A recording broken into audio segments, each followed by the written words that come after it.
যাও তোমরা তৌরাতের পণ্ডিত নিয়ে এসো এবং মুজরিমকে নিয়ে এসো।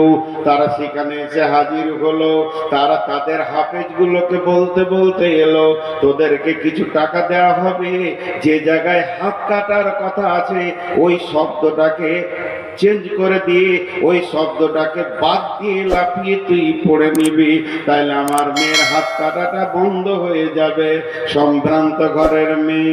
এবার তারা সেই রকম টাকা হাফেজ তারা এসেছে। নবীজি বললেন, বলো চুরির শাস্তি কি তওরাতে আছে? ও পড়তে পড়তে ওই জায়গাটা যখন টপকে দিছে, আমাদের সাহাবীদের ভিতরে যে হাফেজ ছিল বললে, দাঁড়িয়ে যা, দুটো শব্দ বাদ করে দিলি, এটা করা যাবে না, মেয়েটির হাত কাটা হয়েছে। বন্ধুরা আমার, তখনই বিশ্বনবী বলেছিলেন, ওয়ালাউ কানা বিনতি ফাতিমাতা, এই জায়গায় যদি আমার মেয়ে ফাতেমা হতো তা আমি নবী মুহাম্মদ সাল্লাল্লাহু আলাইহি সাল্লাম নিজের হাতে তার হাত কেটে দিতাম। জি ভাই, এখন ন্যায় বিচার পাওয়া যাচ্ছে পৃথিবীতে। জি, আফসোসের কথা বলবো, রসুল বলছেন, সাদাল কাবিলাতা ফাসিকুহুম জাকিমুল কাওমি আরদুলহুম ওয়া উকরিমার রাজুলু মাখাফাতাস সারহি জাহারাতিল কাইনাতু ওয়াল মাজিফু। এমন একটা জামানা আসবে রে, গায়ের নেতা হবে চোর, লম্পট, লুচ্চা, দাগাবাজ, বেঈমানেরা। বিচার করবে কে? মাতাল লুটেরা, সুদারু, জুয়ারি। আর গোটা দুনিয়াকে লুটে মেরে পঞ্চায়েতের মাল মেরে খেয়েছে, এরা আবার গায়ের বিচারক হবে। চলছে কি চলছে না? এতগুলো লোক চুপ করে আমাকে ডাকছে, যান যান যান। ও বিচারকে ঘুম লাগছে, চোখ করছে আপনি।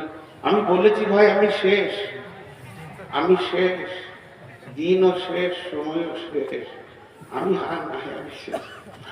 তো জি, একটা জিনিস খেয়াল করেন যে আজকে বিচার কি চলছে। আল্লাহ রাসূল আফসোস করেছেন একটা বিষয়ে, দুটি বিষয় আফসোস করলেন। সাহাবীরা বলতেন, রাসূলুল্লাহ আপনি আফসোস করছেন দেখতে পাবেন না তার জন্য? কি না, আমি দেখতে পাবো না এর জন্য আফসোস করি না, আমার উম্মত দেখতে পাবে এর জন্য আফসোস করছি। গায়ের লেজের মতো তাদের কাছে চাবুক থাকবে, বিচার হবে, আদালত চলবে, প্রতিদিন কোর্ট চলবে, থানা চলবে, মার চলবে, চাবুক চলবে, জেলে ভরা হবে, ছেলে দেওয়া হবে।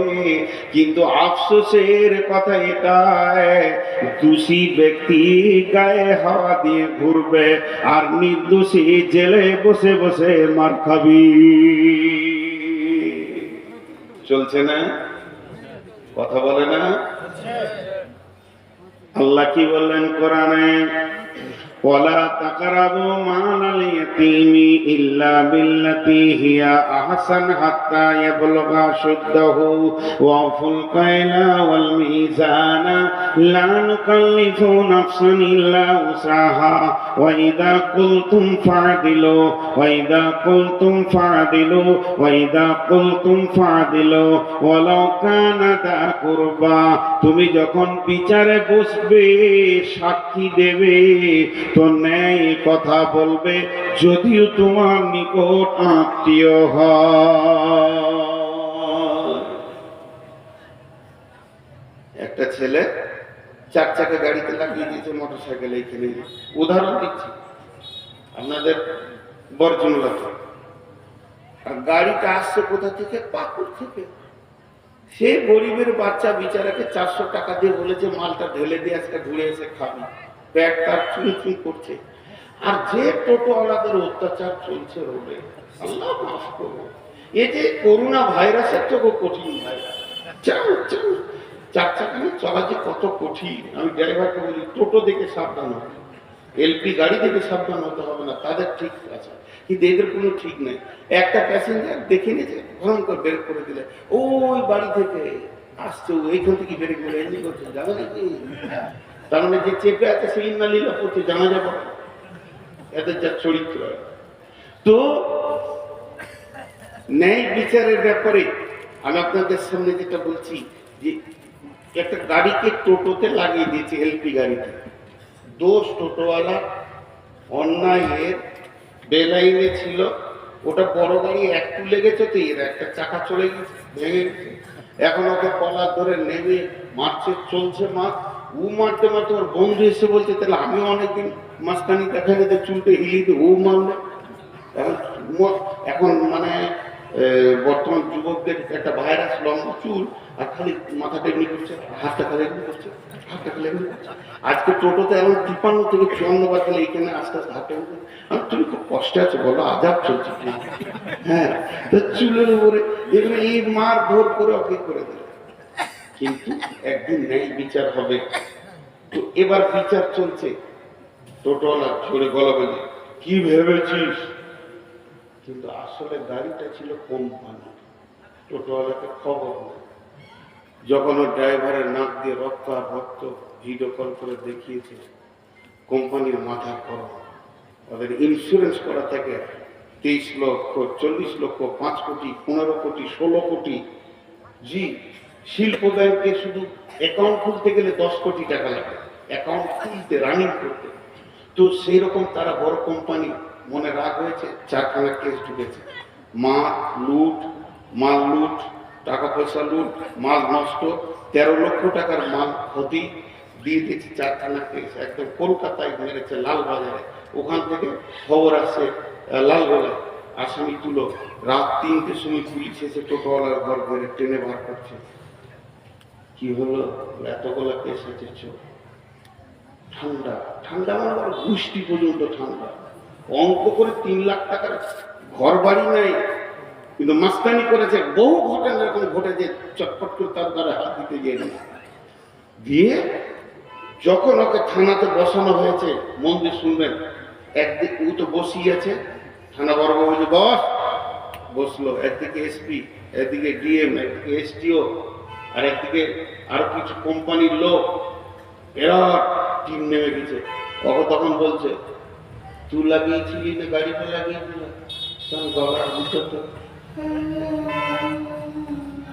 আজকে করে কেন বলছিস? তুই সেদিনই কেমন করছিলি?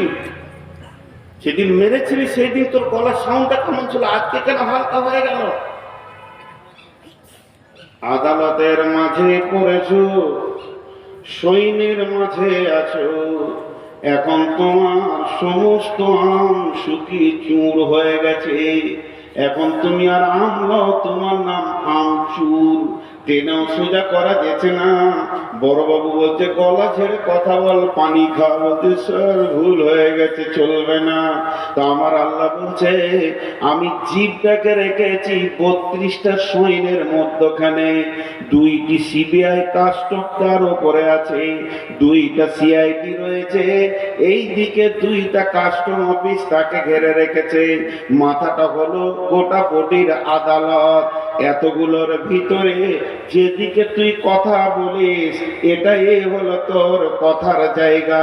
আল্লাহ বলছেন ওয়াইদা কুনতুম, যখন তুই কথা বলবে, ফাঁকা দিল, ইনসাফ করে কথা বলবে। তোর বডিতেই আমার সিআইডি কাজ করছে। ফাঁকা দিল ওয়ালাউ কানা দা কুরবা, যদিও সে নিকট আত্মীয় হয়। বাদশা নিজে হরিণ শিকার করতে গিয়েছে, এরকম করে তীর ধরেছে, একবারে ফলা তীর। হরিণকে পাবে তোর ওখার দুনিয়াতে বেঁচে থাকতে হবে না।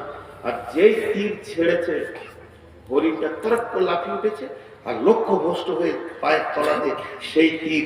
নদীর ধারে এক বুড়ি এমনি করে কাপড় সাফ করছিল, আর ওর একমাত্র বিধবা মেয়ে বাচ্চাটা দাঁড়িয়েছিল, কানে পড়ে স্পট। কাজীর কাছে বিচার চলে গেল। বাদশা নিজে মেরেছে, দেশের বাদশা মেরেছে, আর বিচার গেছে কাজীর কাছে। আজকে শুক্রবার, রবিবার বিকাল 3টে ফাইসালা হলো। বাদশাকে এনে হাজির করা হলো। বাদশা সিংহাসনে নেয়, কাঠগোড়ায় দাঁড়িয়ে আছে, বুড়ি দাঁড়িয়ে আছে, দাপন কাপন হয়ে গেছে। একদিকে স্বামী হারিয়েছে, এবার সন্তান হারালো, যার মুখ পানে তাকিয়ে দুনিয়ার আলো দেখছিল। বাদশা তীর হাতে করে গেছে, কাজী বিচার দিচ্ছে। বাদশাহ বলে, বলুন, তুমি মেরেছো? বলে, হ্যাঁ স্যার, ইচ্ছা করে নয়, তবে লক্ষ্যভ্রষ্ট হয়ে গেছে। হরিণটা চলে গেল, যে নদীর ধারে ঘাটে উনি কাপড় সাফ করছেন, ওর বাচ্চার কানে লেগেছে, কি স্পট হয়ে গেছে। বাদশাহ এবার ফায়সালা দিচ্ছে, জাল্লাদ, আমার আল্লাহর ফায়সালা কতলের পরিবর্তে কতল। তুমি হরিণ মারবে না বাঘ মারবে তোমার ব্যাপার, কিন্তু তোমাকে ডানে বামে দেখতে হতো। যদি তীর লক্ষ্যভ্রষ্ট হয় তাহলে তীর কোথাকে পৌঁছাতে পারে। তুমি নিশার মতো, পাগলার মতো হরিণের নিশাই মেরে দিয়েছো। অতএব হে জাল্লাদ, তুমি ওই বাদশার গর্দনকে উড়িয়ে দাও। বাদশা তীরটাকে ধরলো, ধরে এইভাবে টান দিয়ে নিশান করে কাজীকে বলছে, কাজী রে, আজকেও আমি তীরটা এনেছিলাম, যদি আমার পানে মুখ পানে তাকিয়ে তুমি অন্যায় বিচার করতে, আর একটা মাথার আমি করতাম। কারণ আমি তীর হাতে করে কাঠগড়ায় উঠেছি, এই জন্যে অন্যায় বিচার আমি দেশে মেনে নিতে পারবো না। আমার গর্দন চলে যাক, কিন্তু ন্যায় বিচার হয়ে যাক। বুড়ি তখন এই কাঠগড়া থেকে কাঁদতে শুরু করেছে, কাজী সাহেব, এটা তো আমার মুজরিম, আমি যদি মাফ করে দিই বাদশাকে আপনি কি করবেন? বলে, আপনি মাফ করলে মাফ হবে।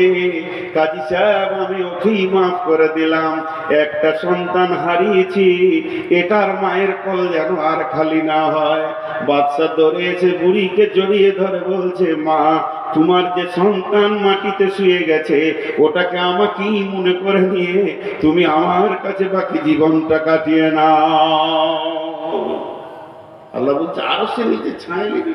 আজকে একবার বিচারে বসে দেখবেন, কেন বিচার শুনতেই বিরক্ত লাগবে, বিচার শুনতেই বিরক্ত লাগবে।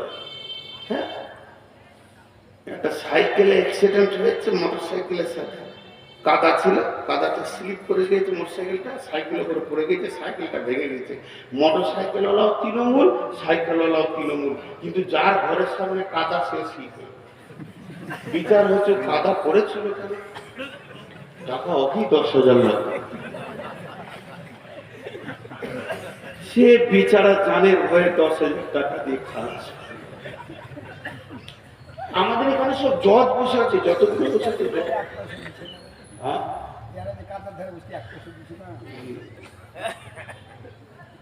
শুধু ন্যায় বিচার নিয়ে কথা বললে অনেক কথা চলে আসে। নাম্বার 2 নম্বরটাকে যা ওই আরশের ছায়াতে থাকবে, সেই 2 নম্বরটা হলো ওয়াশাবুন সাফি ইবাদাতিল্লাহি তাআলা। ওই যুবক, ওই যুবতী যে যৌবন কালটা আল্লাহকে দিয়ে দিয়েছে, আল্লাহর প্রেমে ব্যয় করেছে। যুবতীকে যেখানে যৌবন ক্ষয় করতে বলেছে ওখানেই ক্ষয় করেছে, আর যুবকরাও ওই জায়গায় যৌবনকে কাটিয়েছে। যুবকের যৌবনে 2টি ডিউটি, আর যুবতীদের যৌবনে একটা ডিউটি। যুবতীদের যৌবন, যুবকের যৌবনে পুরুষের যৌবন কাল 2টি কাজ করবে।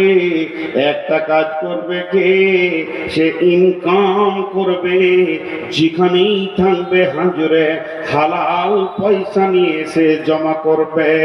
আল্লাহ বলেছেন, ফাইদা কুদিয়াতিস সালাতু ফান্তাশিরু ফিল আরদি ওয়াবতাগু মিন ফাদলিল্লাহি ওয়াযকুরুল্লাহা কাসীরান লাআল্লাকুম তুফলিহুন। আমার মতো সুগারের রোগীটা মসজিদে বসে বসে বসে বসে আসর থেকে মাগরিব পর্যন্ত যদি সুবহানাল্লাহ আলহামদুলিল্লাহ বলে, যে নেকিটা পাবে।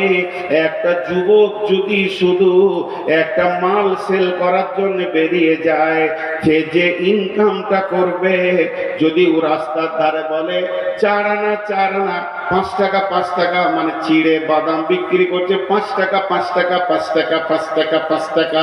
মুখ দিয়ে কুল হল ইন্না আতাই না নয়, 5 টাকা 5 টাকা 5 টাকা 5 টাকা। এই যে মুখ দিয়ে বলছে লিবেন ভাই আপনি খান, আপনার ছেলে মেয়ের জন্য নিয়ে যান, এই যে ওর মুখটা চলছে। আর আমি মসজিদে বসে বসে সুবহানাল্লাহ সুবহানাল্লাহ সুবহানাল্লাহ, আমার থেকে লাখো গুণে বেশি নেকি পাবে। তসবিহ করাটা হলো সুন্নত নফল, কিন্তু হালাল উপার্জন করা হচ্ছে ফরজ। এটা কোরআনের হুকুম, ফরজে আইন। হে যুবক, তুমি যৌবন কালে ইনকাম করবে, আর কি করবে যৌবন কালে? ওয়াল হাফিজুনা লিহুদুদিল্লাহ, আল্লাহর কোরআনের হিফাজত করবে। যেখানেই শুনতে পাবে কোরআনের বিরুদ্ধে কাজ চলছে, জান দিব না হলে জান নিয়ে নিব। ইউকাতিলুনা ফি সাবিলিল্লাহি ফায়াকতুলুনা ওয়া ইকতালুনা, হয় কতল করব নাই কতল হয়ে যাব, আল্লাহর জমিনে বেঈমানি করতে দিব না। যুবক তুমি উঠে দাঁড়াও, দুটি তোমাদের কাজ। আর যুবতীরা কি করবে? কুল্লিল মুমিনাতি ইয়াগুদুদনা মিন আবসারিহিন্না ওয়া ইয়াহফাজনা ফুরুজাহুন্না, মেয়েদের যৌনাঙ্গ, মেয়েদের সরঙ্গাকে কেন্দ্র করে আমার রব কোরআনে বেশ কয়েকটা আয়াত নাযিল করেছেন। আম্মা জানা আয়েশাকে পাক করতে গিয়ে 11খানা আয়াত নাযিল করেছেন। হযরত মারিয়ামের পবিত্র ঘোষণা করতে গিয়ে বেশ কয়েকটা আয়াত নাযিল করেছে। এবং আমার রব সারা পৃথিবীর যত মুমিন আছে, আল্লাহ ওয়ালি আছে, এদের যৌনাঙ্গকে এক জায়গায় করে বলেছে তোমরা এটাকে হেফাজত করো। এটা যে কত দামি জিনিস! আমার পৃথিবীতে যত নবী, যত মাওলানা, যত মুফতি, যত বক্তা, যত মাদানী, যত কারি, যত হাফেজ, যত শহীদ, যত নবী, যত আম্বিয়া এসেছে, ওটার ভিতর দিয়ে পৃথিবী দেখেছে। আল্লাহ বলেছেন সুম্মাস সাবিলা ইয়াসসারা, তোমাদের মায়ের রাস্তা তোমাদের জন্য আসান করে দিয়েছি, এর জন্য পৃথিবীর আলো দেখেছ। হে আমার মায়ের দল, লুচ্চাদের পাল্লায় পড়ে তুমি এত দামি জিনিসটাকে নষ্ট করে দিও না। আল্লাহ তাবারাক ওয়া তাআলা বিশ্ব যুবতীর জন্য একটা বাটখারা রেখেছেন, হযরত মারিয়াম, তাকে নবুয়তি টাইটেল দিয়েছেন আলাইহাস সালাম। সেই মারিয়ামের ব্যাপারে আল্লাহ বলছেন ওয়া মারিয়াম বানাতা ইমরানা আল্লাতী আহসানাত ফারজাহা ফানাফাকনা ফীহি মির রূহিনা ওয়া সাদ্দাকাত বিকালিমাতি রাব্বিহা ওয়া কুতুবিহি ওয়া কানাত মিনাল কানিতিন। বিশ্ব যুবতীর দল রে, তোমরা মারিয়ামকে দেখে লক্ষ্য করে পা ফেলো। সে তার সরঙ্গা এবং গোটা বডিটার এমনই হিফাজত করেছিল, আমি রব তার ভিতর থেকে দামি গোলামকে নিলাম এবং মা বাপকে, মা বেটাকে কিতাব দিয়ে ধন্য করলাম।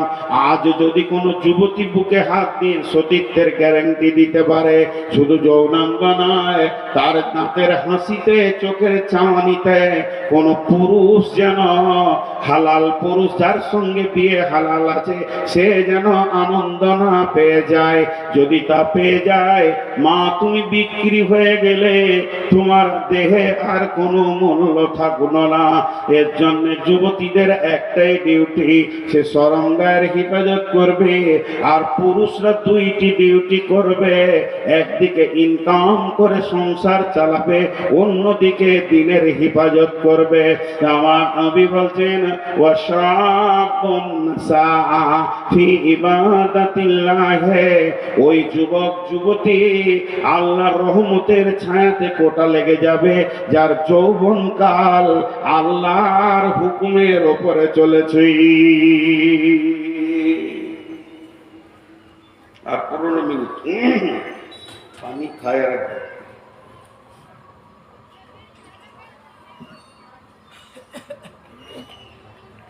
জি, নাম্বার 3, ওয়ারাজুলুন কালবুহু মুআল্লাকুন বিল মাসাজিদি। বিরল বর্ডারে ঢুকেছি আমি, বাংলাদেশ, ওই রাধিকাপুর হয়ে দিয়ে সমস্ত পাসপোর্টের কাজ হয়ে গেল, ভোগ লেগেছে, তাই একটু হোটেলে গেলাম। তো বলছে কি খাবেন? আমার ছোট মাছ আছে। আমরা বলি ছোট মাছ, ওরা বলে গোড়া মাছ। তো গোড়া মাছ আছে? বলে আছে, দাও 1 প্লেট। দুজন আছি আমরা, 2 প্লেট দাও। তো আলুর সঙ্গে রান্না করেছে। তো টোটালটা যদি 200 গ্রাম ওজন হয়, যে তরকারিটা দিয়েছে 100 গ্রাম ওজন হবে, তো মোটামুটি 100 গ্রামে 98 গ্রাম আলু আর 2 গ্রাম মাছ। আমি হোটেলওয়ালাকে বলছি, মাছে আলু না আলুতে মাছ? আপনি হিসাব করেন।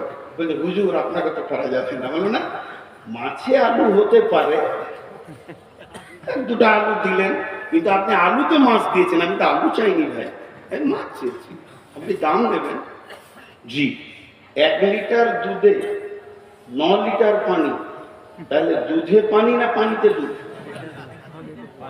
পানিতে দুধ। আর 9 লিটার দুধে যদি 1 লিটার পানি, তাহলে দুধে পানি।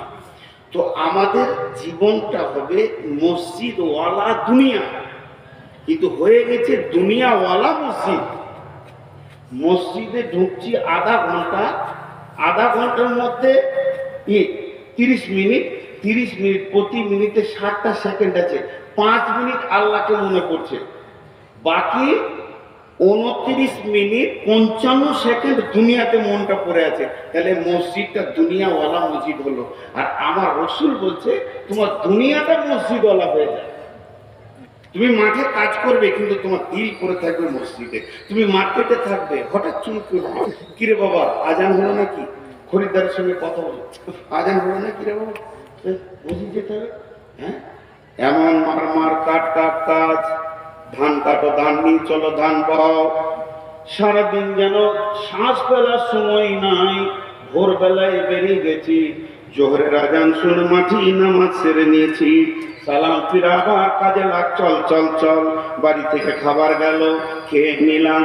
আসরের সময় ধানগুলো গুছিয়ে সন্ধ্যার সময় বাড়ি এসে যেই মাগরিব ডুবো ডুবো হয়ে গেছে, আজান শুনলাম। আর বাড়িতে মন টিকছে না, দিল যেন মসজিদকে ছেড়ে, মসজিদ যেন দিলকে ছেড়ে নিছে। মসজিদ রে, তোকে জোহরে দেখিনি, আসরে দেখিনি, এখন মাগরিবে না দেখে আর থাকতে পারবো না। মসজিদে যদি দিলটা টানা থাকে আর বডিটা যদি দুনিয়াতে ঘুরে বেড়ায়, আপনার কাজগুলো নামাজেই গণ্য হয়ে যাবে। কারণ আপনি নামাজি রত রয়েছেন, শুধু ছুটি নিয়ে দুনিয়া করতে গেছেন। অতএব বন্ধুরে, আল্লাহর নবী বলছেন ওয়ারাদুলুন কালবুহু মুআল্লাকুন বিল মাসাজিদে, ওই লোক যার অন্তরটা মসজিদে টাঙা আছে। হাজি, আমরা ইমামকে মসজিদকে মসজিদ সাফ করার ব্যাপারে হুকুম করি না? এটা খুব নেকেট। অনেক বক্তা দেখায়, আমি দেখাচ্ছি না, এটা নোংরা। কেন আমি আল্লাহর ঘর সাফ করব? আমার হাত দিয়ে করব? বেদাতি পীর আছে আমাদের এলাকায়, তোর নামটা আর করছি না। তো ও পীর, পীর জীবিত পীর এখনো বেঁচে আছে, 2টা আছে একই কারণে, একটা মরেছে, একটা আছে। তো আমাকে, আমার দিল চাইলো চোখে একদিন দেখা করে। ওই এলাকায় থাকতাম আমি, একটা মাদ্রাসায়। তো ভদ্রলোক এত হার্ড আরবি জানে, আবার ইঞ্জিনিয়ার, ইংল্যান্ড থেকে পাস করা ইঞ্জিনিয়ার, পীর ইংল্যান্ড থেকে পাস করা ইঞ্জিনিয়ার, আর এত হার্ড আরবি জানে যে ও আরবি বলবে তার আপনি ডিকশনারি ছাড়া তর্জমা করতে পারবেন না। ভদ্রলোক এত শিক্ষিত, কিন্তু ওই এহরামের মতো একটা কাপড় নিচে পরে আছে আর একটা গায়ে দিয়ে আছে। ওর একটা মুরিদকে বললাম, তোর পীরকে দেখাবি না একবার? চলেন, নিয়ে গেল। তো আমি মসজিদের দরজায় দাঁড়িয়ে আছে, ঘন ঘন ঘড়ি দেখছি, মানে 40 মিনিট পরেই আমার বাস, 40 মিনিট পরেই বাস। বলে আপনি দাঁড়ান, পীর সাহেবকে ডেকে আগে। ভিতরে গেল, তো দেখছি ওইরকম এহরাম হালাতে আসছে, কিন্তু মাথা ঢাকা মেয়েদের মতো, এই দিকে ঘুরে গিয়েছে। তো চুলটা দেখার আমার খুব শখ ছিল, শুনছি ওর চুল নাকি 2 হাত, কিন্তু দেখতেই পেলাম না। তো দেখার খুব শখ ছিল, টেনে তো খুলতে পারছি না। তো অনেক উচ্চ শিক্ষিত মানুষের খবর আমি জানি, উনি আসলেন। আমি বলছি না যে এটা ভালো কাজের লাইন। তো এসে আমি এক হাতে মুসাফা করলাম, উনি এক হাতে মুসাফা করলেন। সালাম আলাইকুম। সালাম। কি বাবা নূর মোহাম্মদ? আমার নামটা আগে থেকে জানি বা ও বলেছে মুড়ি। আমি অনেক দিন থেকে ভাবছি হয়তো তুমি একবার দেখা করবে, এতদিন পরে। আমার সাথে ওর বয়স আসমান জমির পার্থক্য, উনি মুরব্বী। তখন হচ্ছি আমি দাঁড়িয়ে আছি, তো চট করে মসজিদে উঠি, একটা মসজিদে মুসল্লাকে এনে আমাকে বলছে বসো, আর ঝাঁটাটা নিয়ে মসজিদ ঝাঁট দিতে শুরু করলো। আমি বলছি হুজুর আমাকে দেন। বলছে না তুমি মেহমান, তোমাকে দেওয়াটা আমার ঠিক হবে না, এটা তো রসুল দেননি মেহমানকে, আমাকে তোমার ইজ্জত করতে হবে। আমাকে তুমি বলছে, বয়স হিসেবে বসলাম। দেন বললাম প্রথমেই বেয়াদবি মাফ করবেন, আমার গাড়ি আর 40 মিনিট, অল্প সময় দিব, কিছু আমাকে বলেন। তো কথা শুরু করলো যে আজকের দিনে এখন তোমার সঙ্গে আমার দেখা হবে এবং অল্প সময় টাইম দেবে, আমার কিছু মনে করেন না, এটা ফায়সালা আসমান থেকে এসেছে, আল্লাহর ফায়সালা। তো মা বাবার সঙ্গে ভালো ব্যবহার করবে, প্রতিবেশীর সঙ্গে ভালো ব্যবহার করবে, আল্লাহ রসুলের সুন্নতের পাবন্দির উপরে জীবন কাটাবে, ফরজ হুকুম ছেড়ে দিয়ে না, আল্লাহ তোমাকে কি কামিয়াবের জায়গায় পৌঁছাবে। এই কথা বলে তারপরে আমি চলে আসলাম। ওর সঙ্গে আর আমার দেখা নাই। তো ওর কাছ থেকে এই ইলমগুলো পেয়েছিলাম ওর মুরিদের কাছ থেকে, শরীয়ত, তরিকত, হাকিকাত, মারিফাত, তান্ত্রিক, তামাসিক, যান্ত্রিক, রাজস্বিক, এই রুটের লাইনে যে কথাগুলো ওখান থেকে উদ্ধার করেছিলাম অনেক। তো খুব নোংরা জায়গা আছে এখানে, খুব নোংরা আছে, আপনারা শুনে ভালো মনে করলেন, খুব নোংরা আছে। কিন্তু আমি এই কথা বলতে বলতে এতদূর এলাম কেন, যে একটা আন্তর্জাতিক পাশ করা ইঞ্জিনিয়ার, পীর হোক আর না হোক, এটা তো পাশ করে এসছে ইঞ্জিনিয়ার, মসজিদে উঠেই প্রথমে ঝাঁটাটা হাতে করে ঝাঁট দিতে লাগলো, কারণ ওর হৃদয়ে মসজিদের মহব্বত আছে। আর আমরা মসজিদে ঢুকে হক ঠু, এবার জানলাতে লম্বা হয়ে ঝুলছে, সে ঝুলছে তো ঝুলছে, ওটা সাফ করারই কোনো নিয়তি নেই, অথচ এটা আল্লাহ। আর মা বোনেরা গোটা ঘরে যেটা ঝাঁটু দিয়ে জমা হবে মাল, ওটা নিয়ে যে মসজিদের কাছে ঢেলে দেয়, মসজিদকে নোংরা করে রেখেছে। মসজিদ এত সুন্দর হয়ে থাকবে, আপনার একটা বাড়ি, আমার একটা বাড়ি, আপনার একটা বাড়ি, ইনার একটা বাড়ি, ওনার একটা বাড়ি, গোটা গ্রামে 300 জনের 300টা বাড়ি, আর 300 জনের একটা বাড়ি। তাহলে বলেন ওখানে ময়লা থাকে কি? 300 জন যদি নিয়ত করে আল্লাহর ঘরে ঝুল হতে দিব না, আল্লাহর ঘরের ভিতর কেন বাইরে তো দাগ লাগতে দিব না, একটু ময়লা লাগতে দিব না, আমি সুন্দর করে ঝেড়ে দিব। আল্লাহর নবী বলছেন ওয়ারাদুলুন কালবুহু মুআল্লাকুন বিল মাসাজিদি ফিল মাসাজিদি, ওই লোক আরশের ছায়াতে থাকবে, রহমতের ছায়াতে থাকবে, যার হৃদয়ে মসজিদের মহব্বত আছে। শুনো শুনো ইয়া ইলাহি, শুনো আমার মোনাজাত। জি তুমি মসজিদেরই ঝাড়ু বারবার করো আমারে হাত। আজকে সকলে একটা নিয়ত করি, যখনই সময় পাবো মসজিদ পরিষ্কার করবো ইনশাআল্লাহ। আর আজ থেকে 5 ওয়াক্তের নামাজ ছাড়বো না ইনশাআল্লাহ। আর সামনে রোজাতে রোজা রাখবো ইনশাআল্লাহ। বাস হয়ে গেল। একটু তো মসজিদ এটাই চাইছে, মসজিদের দিলটা পড়ে আছে মানে আমাকে মসজিদের সালাত আদায় করতে হবে, মসজিদের জন্য আমার প্রাণ চলে যাবে। জি 3 নম্বর হলো, 4 নম্বর রাজুলানি তাহাব্বা ফিল্লাহি ইজতামা আলাইহি ওয়া তাফাররাকা আলাইহি। আমার নবী বলছেন তোমার আরশে কোটা লেগে গেছে, রহমতের ছায়াতে তোমার রিজার্ভেশন লেগে গেছে, হাহুতাশ করো না, পস্তাতে হবে না।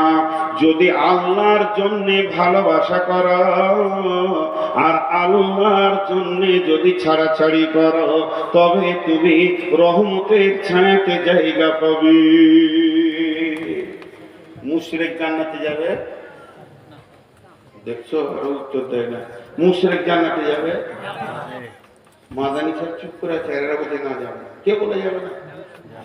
শিরক একটা বিষয় করা যায়, মহব্বতের, মহব্বতকে ভাগাভাগি করা যায়। আমি আব্বাকে ভালোবাসি, মাকে ভালোবাসি, সন্তানকে ভালোবাসি, বিবিকে ভালোবাসি, আলেম ওলামাকে ভালোবাসি, আল্লাহকে আমি ভালোবাসি। ভালোবাসা এমন একটা ইবাদত, আল্লাহ কোরআনে বলেছেন হে মুসলমান কুল ইন্নামা আনা কুল ইজা কুল ইন্নামা আনা বাশারুম মিসলুকুম ইউহা ইলাইয়া আন্নামা ইলাহুকুম ইলাহু ওয়াহিদ ফামান কানা ইয়ারজু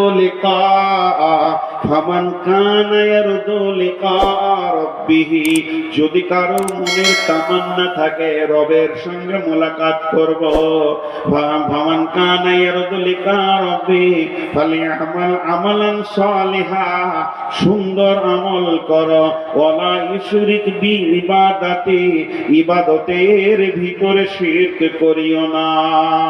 আমি মালদান করলাম আব্বার নামে, মালদান করলাম মায়ের নামে, মালদান করলাম বোনের নামে, ভাইয়ের নামে, আমি আল্লাহর হস্তে আল্লাহকেও মাল দিয়ে দিলাম।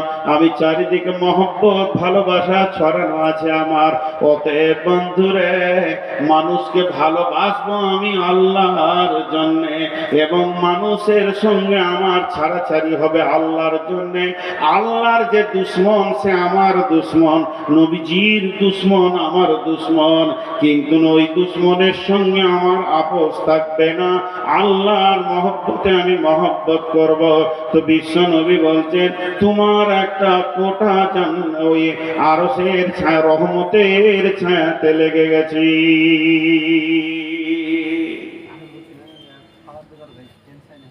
বর্তমানে যত ভালোবাসা হয় স্বার্থ লুকানো থাকে। কথাটা বুঝাতে পারলাম? স্বার্থ লুকানো থাকার কারণে ওটা প্রেম বলা যাবে না, ওটার নাম হবে ধান্দাবাজ। ওটার নাম কি? ধান্দাবাজ। ওর যখনই স্বার্থ ফুরিয়ে যাবে টুক করে কেটে যাবে। ভালো কাউকে বাঁচতে গেলে অন্তর থেকে ভালোবাসতে হবে, যে ভালোবাসার ভিতরে কোনো রকম কোনো ছল চতুরি থাকবে না। তাহলে আর 3 মিনিট আছে, ঘুরি না না, হ্যাঁ কালেকশন আছে, আধা ঘন্টা কালেকশন আছে। কালেকশন করবেন আপনি? কে করবে? আপনি। সিজন পেরিয়ে গেল তো আলু তুলো। এখন আম গাছে একটা যদি আম বের করে দিতে পারেন তা আপনাকে 10 লাখ টাকা কালেকশন দেবো। না, এটা তো ভুল হয়ে গেল, 12 বেশি গাছে থাকতে পারে।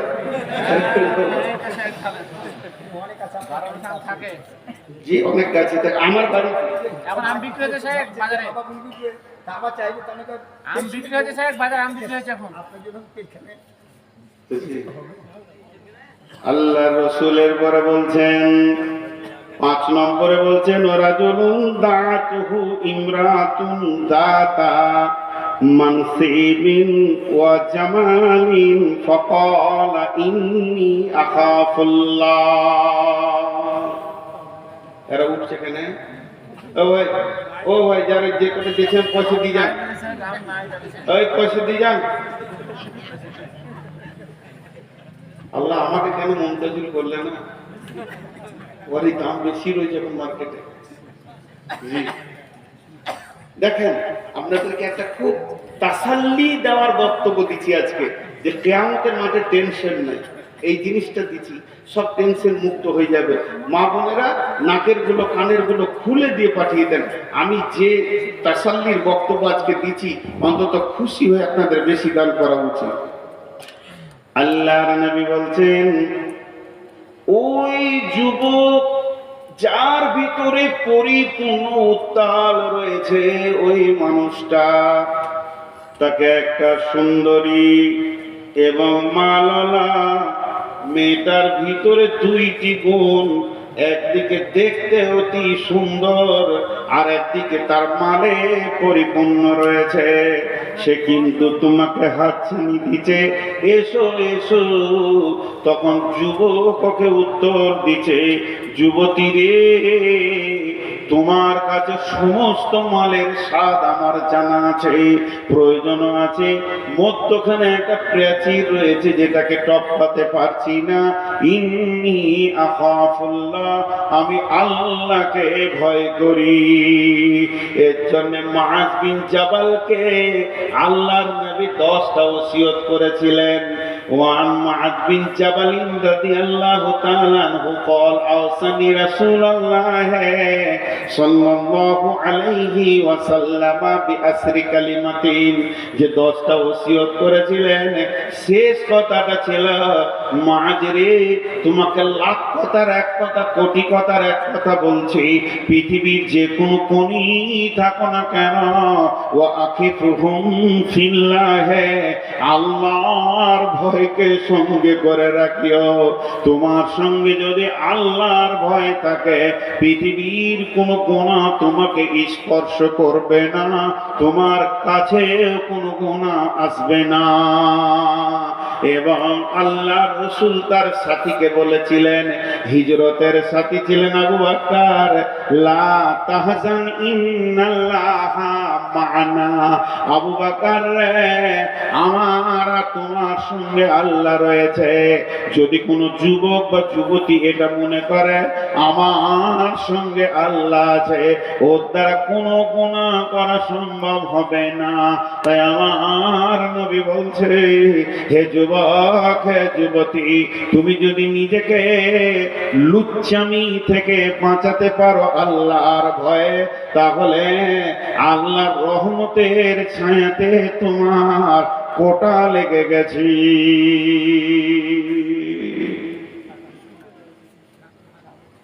জি, কটা হলো ভুলে গেছি। 5টা হলো।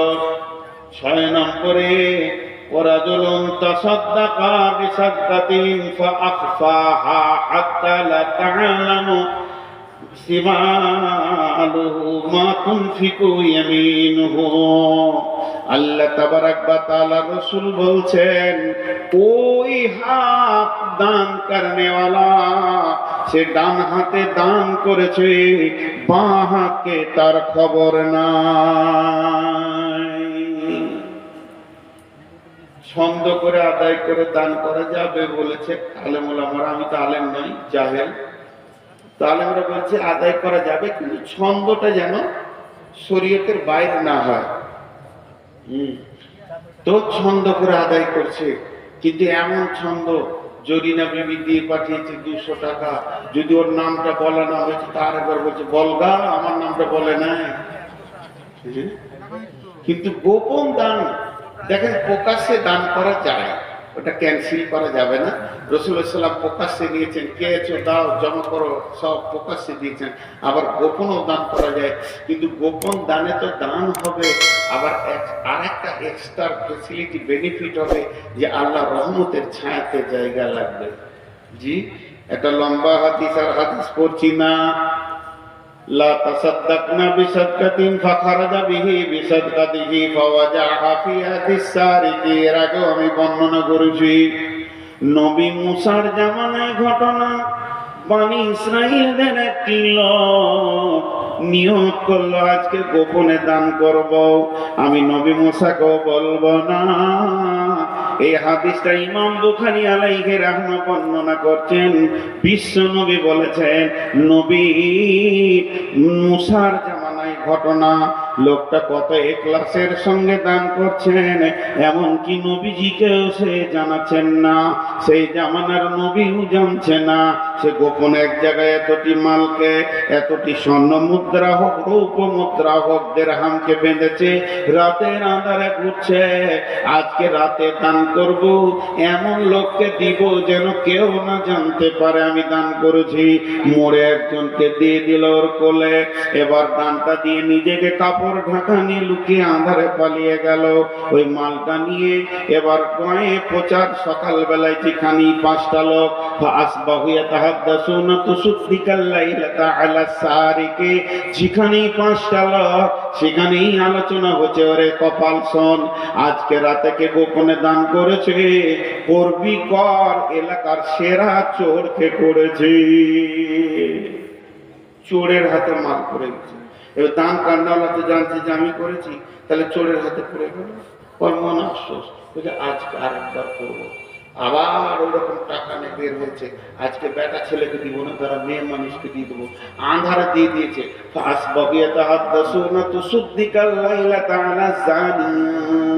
সকালবেলা বলছে, ওরে সুবহানাল্লাহ, গতকালকে দিয়েছিল চোরকে, আজকে দিয়েছে বেশ্যাকে। দান করনালা বলছে, কপাল কি হচ্ছে রে, চান্স লাগছে না কেন, এ তো ভেজাল, খালি সাইড হয়ে যাচ্ছে। আবার বলছে, আচ্ছা তান দান 3 দান, আজকে একবার দেখি আবার বের হলো, দেখছে কোন যুবককে দিব না, যুবতীকে দিব না, থুত্তুড়ে বুড়াকে দিয়েছে। সে রাস্তার 3 মোড়ে বসে আছে, খুব খুব করে কাশছে, বলছে এর মতো গরিব আর নয়, তাহলে কি দিয়ে দি। ওর খুলে দিয়েছে ফাসবাগে তার সুন্নাত সুদ্দিকাল লাইলাতা আলাল গানি। সকাল বেলায় কারো পাড়ায় মোড়ে মোড়ে আলোচনা চলছে, দানের বহর বেড়েছে। প্রথম দিন দিয়েছে চোরকে, দ্বিতীয় দিন দিয়েছে বেশ্যাকে, তৃতীয় দিন দান করেছে এলাকার বড় লোক একমাত্র হাড় কিপটে বকিলকে। এবার ওখানতে শুরু করছে, আল্লাহ কি করলাম যে আমার দানকে কবুল করছো না। পরে বর্ণনা দিচ্ছেন হাদিসটাতে যে আল্লাহ বলছে তোর 3 দিনের দানকে কবুল করে আমি 3 জনকে হেদায়েত দিয়েছি। ওই জানিয়া মেয়েটা বলছে আল্লাহ আর জীবনে নোংরা কাজ করব না। এই এটা বিয়ে বাড়ি পেয়েছিস? তখন থেকে শুনেই গেছি হায় সব। তো আপনারা একটু ধৈর্য ধরেন। তো ওকে জানিয়াকে হেদায়েত দিয়েছি, চোরকে হেদায়েত দিয়েছি, বখিলকেও হেদায়েত দিয়েছি। দেখেন দান যদি ইখলাসের সঙ্গে হয় তাহলে তার রিয়াকশন আলাদা হবে।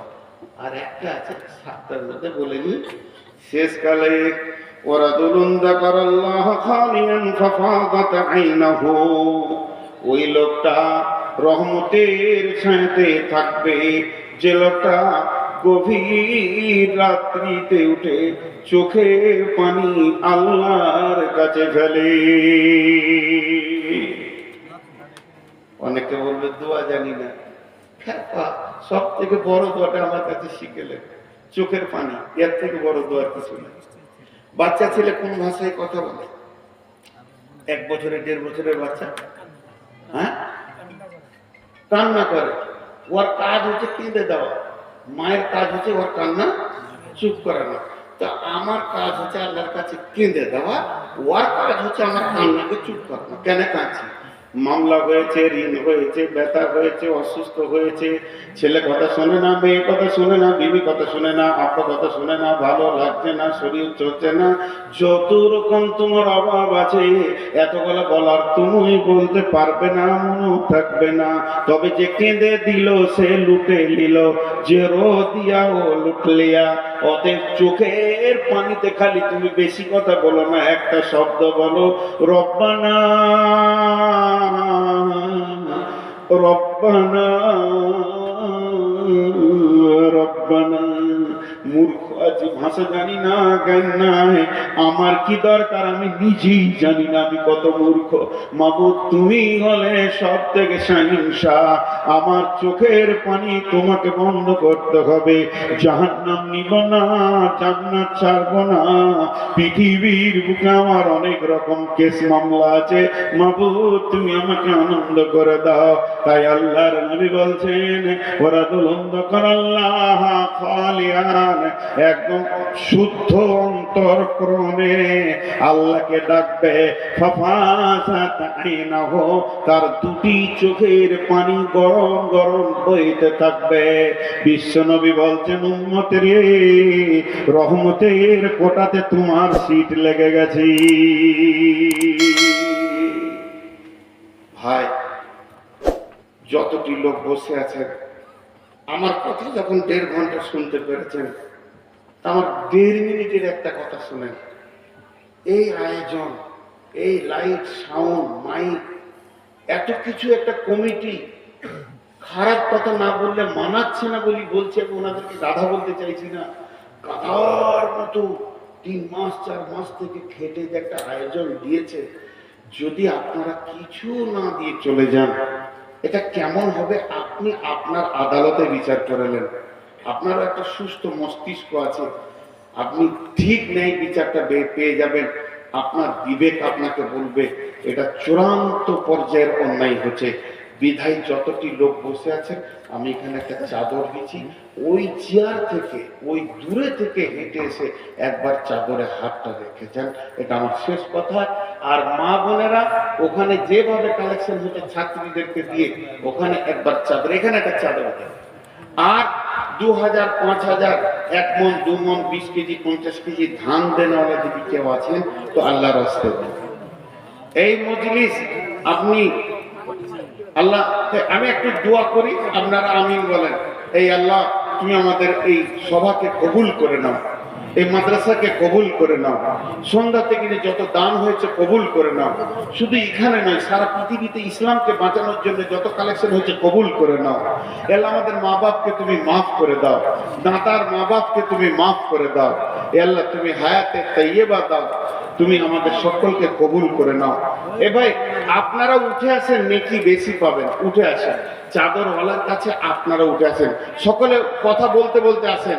সবাই বলেন সুবহানাকা আল্লাহুম্মা ওয়া বিহামদিকা আশহাদু আল্লা ইলাহা ইল্লা আনতা আস্তাগফিরুকা ওয়া আতুবু ইলাইকা। আপনারা উঠে আসেন ভাই আমার, একজনও চাদরে হাত না দিয়ে যাবেন না। আপনার টাকা নাই, আপনি খালি হাতটাও চাদরে দিয়ে তারপরে যাবেন। জি, টাকা লাগবে এমন কোনো শর্ত বলিনি, টাকা নাই, খালি হাতটা চাদরে দিয়ে যান। আল্লাহর গোলাম, রসুলের উম্মত, আপনি একবার বিসমিল্লাহ বলে বরকতের দোয়াটা দিয়ে যান। আপনার বরকতের দোয়াতে ইনশাআল্লাহ আল্লাহ তার মাদ্রাসাকে, আমাদের মাদ্রাসাকে, বানাতকে কবুল করে নেবেন। বিধায় আপনাদের কাছে খুব মিনতি করে করজোরে বলছি, আল্লাহর হস্তে আপনারা দিয়ে যান। না, সবাই আছে, কেউ বাদ যাবে না ইনশাআল্লাহ, কেউ বাদ যাবে না।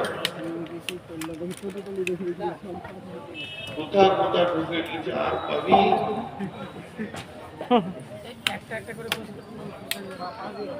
দুটো দুধ দিকে মাশাআল্লাহ, এই সব নিয়ে জি না বলে তো তৌহিদ সভাপতি ঈশাকালী 5000, আকলিমা বিবি চন্দ্রপুর থেকে 5000, রামচন্দ্র 5000, মাস্টার মোহাম্মদ আকমাল হোসেন নগর থেকে